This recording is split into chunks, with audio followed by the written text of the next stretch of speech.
Joining us now as a very special treat is one of the brilliant stars of the NFL today, Coach Bill Cowher. Coach, thanks for being here. Great to be here, Swin and Edie. Well, let's start with the city you'll be in Denver. Yeah. So we know the Broncos defense is fierce. Right.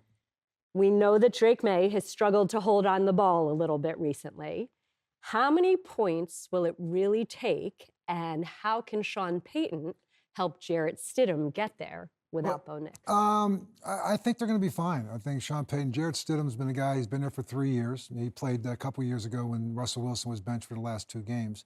Ironically enough, Jarrett Stidham came in as a Patriot, right? It was Josh McDaniel in New England, and then went with Josh to the Raiders for 1 year. So I think, you know, for 1 game and 2 games, basically what you have left right now for Jarrett Stidham, he's been in this league. I think Sean will have all week to put together a plan. They will lean on their defense to keep them in this game. So I don't, you know, again, it's not Bo Nix, so it's a different kind of quarterback you have to defend.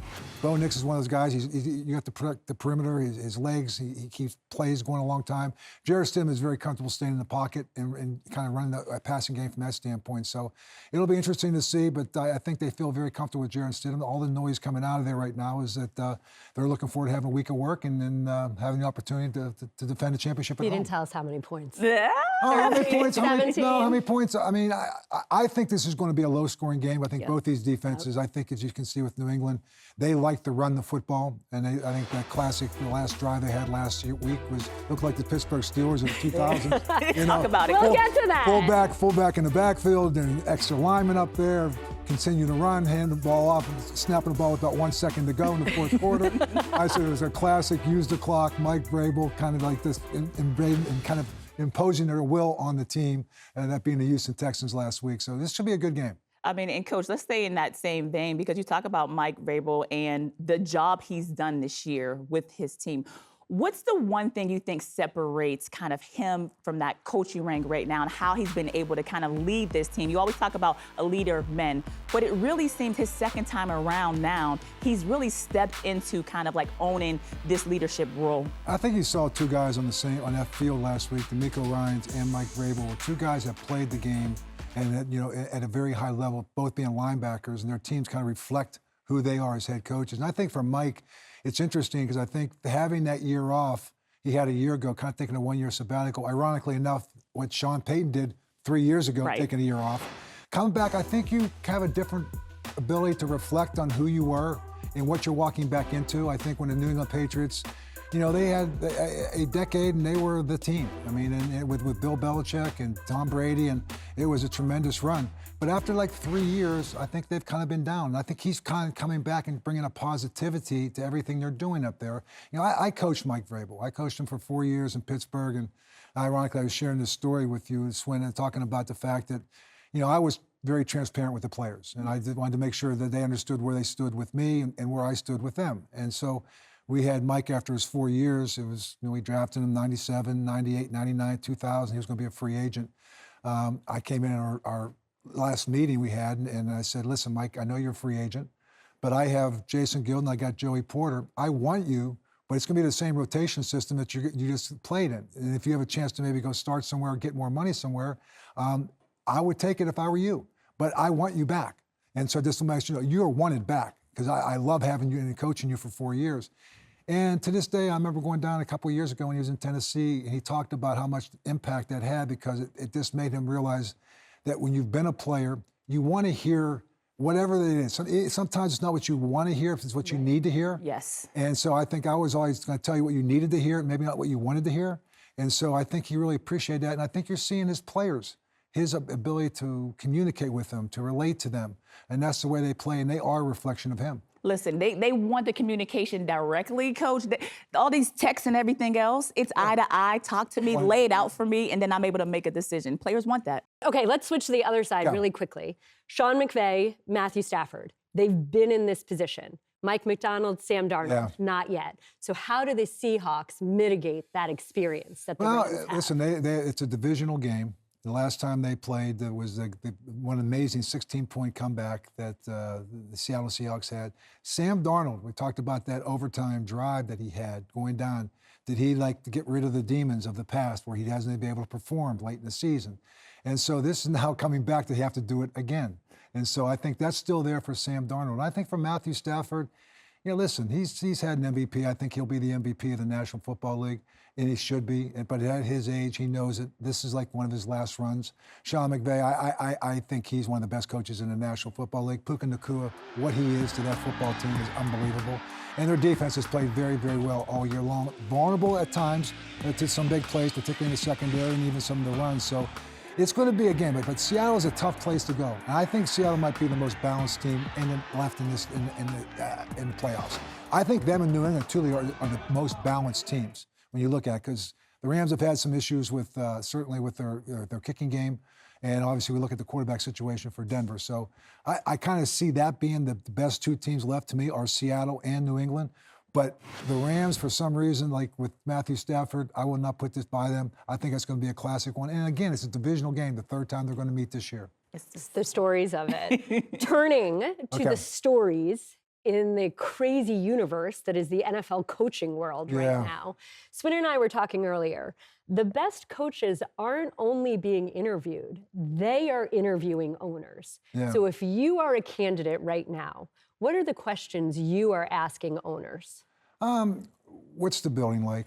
What's the collaboration like? Who am I talking to? Who am I answering with? I think as you saw with John Harbaugh, he needed to get some things aligned. Listen, there's going to be delineation and responsibilities. We understand that, and that's a part of any makeup of any structure. But we have to have collaboration, and you got to have transparency.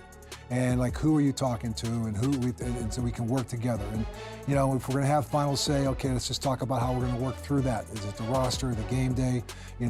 Those are things that you have to kind of work through and make sure that we're all on the same page with this. So I just want to be able to have someone have the same vision I have of how we want to win a championship. And that's going to be something we're going to be tweaking and adjusting all the time. You never stop tweaking your roster. You never stop tweaking your coaching staff. You're trying to hold people accountable while you're trying to build something. But the only thing constant in the National Football League is change. The rules change, the players change, the coaches change, and you have to be able to navigate that path with a set of core values that you're going to stick to, but be flexible in how you apply them. Because every year it's going to be different. You're going to have a different group of players, and maybe the system has to be able to tweak a little bit to make sure we take advantage of what we have, or make sure we can hide some of the deficiencies that we have right now. And I think the teams that are constantly tweaking are able to accentuate their strengths and they're able to mask their deficiencies. And I think the teams that can do that best, because everyone has a deficiency. Although, again, I go back to New England and Seattle, probably the most balanced teams that you have. But if you have a deficiency, the further you go into the playoffs, the more they get exposed. And there's a lot of emotion. It just hurts me at times to see these decisions, Harbaugh, McDermott, the day after a tough loss. And I've said before, man, don't be impulsive and just get away. Just get away for 48, 72 hours. Everybody just leave before you come back and start making some reflective and saying things that you're still emotionally tied to, because it's an emotional roller coaster.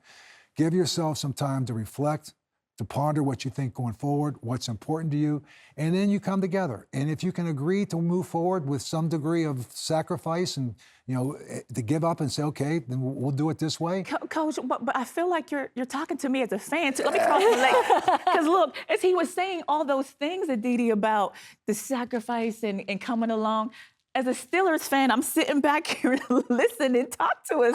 Okay. On behalf of the diehard Steelers fan, although that feels very redundant, isn't every Steelers fan a diehard? Yeah, yes.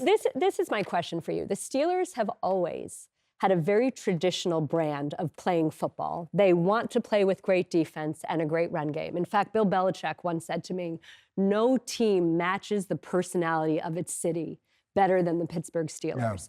Yeah. As Art Rooney and Steelers ownership has a chance right now to hire a new coach, do you think it is still important to play that same brand of football?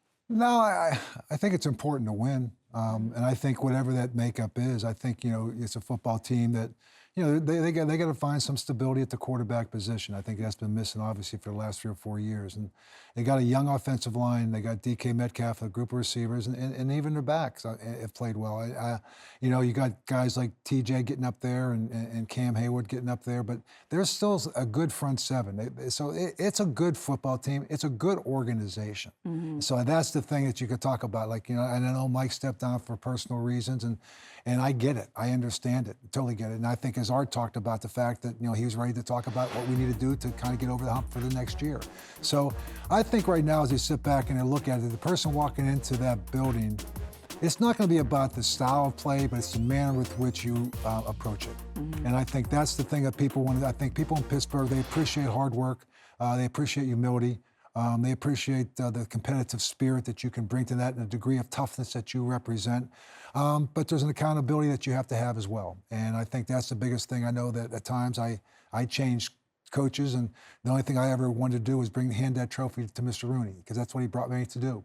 So since sometimes it's lonely, and Pittsburgh's a big little town, as we talk about. Big little town. You guys both understand it, living there. And I said, you know, but it's a special place. It's a very knowledgeable fan base, very passionate fan base, and everyone's always wanting to touch you. And I said, so just get used to that. I said, because that's the way Pittsburghers are. But it's a lunch pail. It's a pride. It's a passion. It's a commitment. It's a sacrifice that you have to make. And I think that's what makes Pittsburgh a very, very special place and a very desirable place to coach. And I think they'll get a guy that fits it. It's not how you do it, it's the way you do it. Coach. Thank you. Thank you. No. Will you be part of the search? Here you go with Dee. Yes, absolutely. Because I'm married to one of those diehard Steelers I know. fans, I'm talking to two Pittsburghers right here. Come on. We love it. Coach, thank you All right, so thank you. much. Thank We you, guys. so appreciate the time. Dee, And have fun in thank you. Denver. Thank you.